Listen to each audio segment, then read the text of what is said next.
Yes, bana Uganda mwenna abali mu Middle East muje baleko, abali mu Saudi, Oman, Kuwait, Jordan, Bahrain ne wano wenyini mu United Arab Emirates balamusizaako. Temwerabira okusubscribinga tusobole okubanga tuwingana amagezi. Eno channel nagiteekawo tuyambagane tumanye family zaffe tusobola tutyo zikyusa. Kwegamba ne zibanga teziri mu bwavu buli ate bwe twalimu okuleka nga gwe weekyusiza obulamu.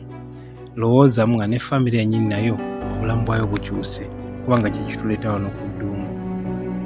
Well, nga tetunagenda mu maaso badde nkusaba subscribing gwe atanaba kusubscribinga tusobole okuba nti tuyigane ku mateeka agafuga eddungu.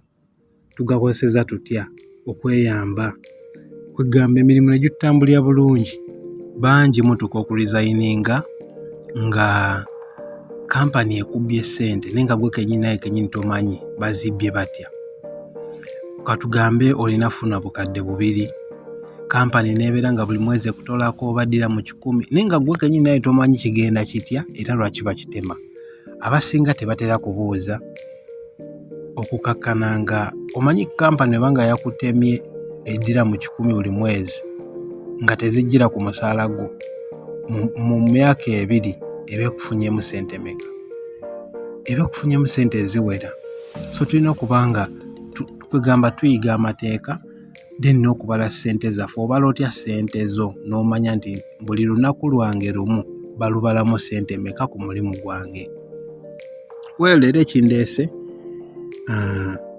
waliwo topic gye njagala twogereko nga bana Uganda ng'etukwatako ffenna. Kino ekintu tukiraba ku mirimu, tukiraba ewaka, tukiraba buli wamu naddala ffe abali mu ddungu. Kati wali webuuzizzaako lwaki famire zaffe zisigala njavu ne bwe tuba tuzze wano mu ddungu n'omala emyaka 10 oddayo nga gwe kale okyusizaamuko ku bulamu tokyali oli naye ate nga bamaama bo, taata bo, baganda bo bakyali mu mbeera mbi. Kitegeeza nti tusigala poverty ekyatutambuliramu. Waliwo abantu abatukanaga oba obwavu bwaffe buli mu musaayi oba nga busikire naye tebuba busikire, obwavu gwabusalawo. Bw'oba ofunye opportunity nga katugambe mu family gwasoose mu ddungu obadde okimanyi nti olina chansi z'amaanyi okukyusa family eno gijja mu bwavu bw'oba nga ddala kyoyagadde, ate still osobola ogireka mu bwavu kubeera kusalawo okwo naye ng'obeera olina amaanyi agakola kyonna ky'osobola. Kati weebuuza kikolebwa kitya? Bwe kiti. Olaba bwe tubeera e Kampala tutera okulaba abanyankole nga beesika mu zi kampani zino nti ono mukwano gwange ne eno kampani yange yeetaaga omuntu ne mwesika n'ayingira, ono muganda wange kazini wange, okukakkana nga tulaba companies bajjuddemu. Nibo badde okimanyi nti ate ffe tribe zaffe tezibikola. Ojja kusanga omuganda nga tasobola kusika muganda munne, ajja kubeera nga mu kampani alimu yekka, mu family ye yekka omuloodi ng'abalala bavuunamira ye. Then osange n'omukyoli naki nga naye akola ekintu kyekimu. So kitegeeza nti abanyankole be bokka abeesika. Oyinza okukiraba ng'ekibi naye ate tusobola okifunamu ekyokuyiga ne tukikozesa wano ku ddungu.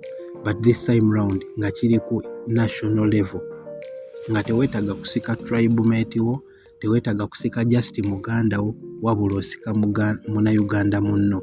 Otya abamu ku mmwe gye mukolera babasaba abakozi. Kati nga mu bakadaama bajja kugamba nti twetaagayo abakozi. Boss wayinza okugamba nti twetaagayo omukozi akuyambengako wano, naye kizibu nnyo Munnayuganda okukusika ku bwereere. Era ajja kugamba nti nze wano waliwo omulimu wenkolera ompaayo meka. Imagine ye tagenda kussamu yadde n'ekikumi naye ng'era sitiro ayagala kufunako. Kati ekyo kyekizibu ekisooka kye twandisoose okuggyawo nti webanga kampani gy'okoleramu eyeetaaga abakozi nga bakugambye tuyambeko tuleetere abaana oba abakozi, tojjaako munno ssente kubanga kiba kya bwereere. Kyevulaba abantu abamu emikisa oba bafuna n'emikisa kubanga kino ekintu toteekamu ssente just nti igwe bakusabye omukozi naye kyolina okukola just kiri kintu kimu leeta munno akole simple abamu ku basobola okugamba tugenda mussaamu visa neya ticket naye nga still oli munno oyagala mufunamu ssente ekyo kintu kikyamu erifa Abannayuganda kati watifu omusanga talina kitegeeza oba omufiriza opportunity eyandibadde in fact si yeyeka gwe manya nti buli muntu omu gw'oyamba oyambiddeyo abalala nga 5 emabega baba agenda okuliisa bw'omumu opportunity still era babeera 5 6 10 botidde future naye ng'obadde osobola okubayamba so Bannayuganda mbadde mbasaba ekyo tukitereezeemu then ekirala waliwo abantu abalina eŋŋombo nti wosiba Munnayuganda mu kampani ate aba ayagala gw'oveewo nedda ekyo ekintu just eyo stereotype oba just mukola kikwate si nti buli Munnayuganda ajja kuba akola kyayagala nti simanya ayagala gw'oveewo yasigalewo gweyamba kola paati yo ebisigadde birekere Katonda buli wonaagambanga nti ajja kukola bwati ne bwati kitegeeza tolina muntu gw'ogenda kuyamba naye nga ate obadde osobola okubayamba bwe muba mulinako be musobola okuyamba Bannayuganda mubayambe bw'oba olina gw'osobola okugamba nti wano waliwo omulimu mugambe ne waba omugambye bugambi nga gwe tolina oba maanyi ago responsibility oba ngambe amaanyi ago togalina agamuteeka mu kifo ekyo naye okumugambako bugambi nti waliwo omulimu mu kampani yaffe kimala yennyini neyeyapulayingira ekisima ne kimukwatirayo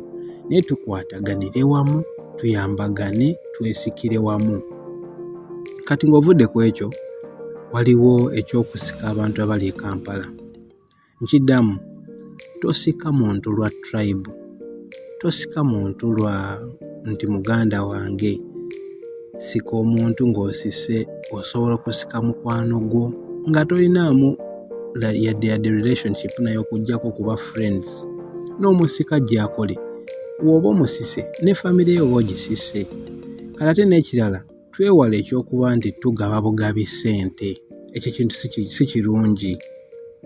kintu si kirungi bambi temugabira abantu Bannayuganda bannammwe ssente abali Uganda tezijja kubamala paka tojja kugabira bantu paka bukadde era ojja kutuuka okoowe nawe ng'oyagala kwezimba abantu kiri beta kwata ssente banga azimuwoze ajja akole addemu azikusasule kitegeeza ssente zo ziba zikomyewo ng'ate olinako ne famire gy'oyambye bwentyo bwe nkomye for today aye tujja kukomawo olulala ndisikasinge ku nsobi ze tukola nga tuinvestinga ate nga tuli mu ddungu tetuliiwo tuli absent tetuliyo ewaka naye nga tukola investment enkyamu teweerabire okusubscribinga tusobole okuba nti tutambulira wamu musibe bulungi mweraba